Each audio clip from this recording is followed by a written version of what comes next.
రవీంద్ర భారతిలో ప్రసిద్ధ తెలుగు సినీ గాయకుడు స్వర్గీయ ఎస్పీ బాలసుబ్రహ్మణ్యం విగ్రహ ఆవిష్కరణ జరిగింది.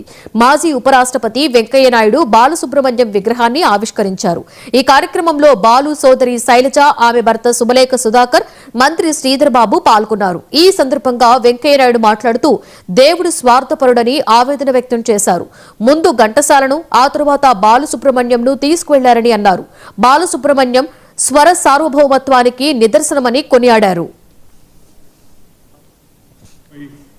శ్రీ బాలసుబ్రహ్మణ్యం గారి జీవితం సినీ సంగీత చరిత్రలో ఒక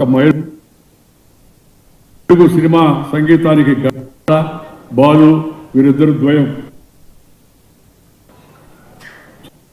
తీసుకొచ్చారని చెప్పవచ్చు. వీళ్ళిద్దరు తెలుగు చెప్పవచ్చు. తెలుగు పాటకు వీళ్ళిద్దరూ పట్టాభిషేకం చేశారు. ప్రేక్షకుల హృదయ సింహాసనంపై ఆ తెలుగు పాటను కూర్చోబెట్టారు. హృదయ సింహాసనంపై రోజు నేను నిద్ర లేచి మిగతా దినచర్య ప్రారంభించే ముందు శ్రీ అన్నమాచార్య కీర్తనలు, శ్రీ ఘంటసాల, శ్రీ బాలసుబ్రహ్మణ్యం గారి పాటలు విని ఇతర కార్యక్రమాలు ప్రారంభిస్తాను ఉదయం 4:30-5 గంటలకు.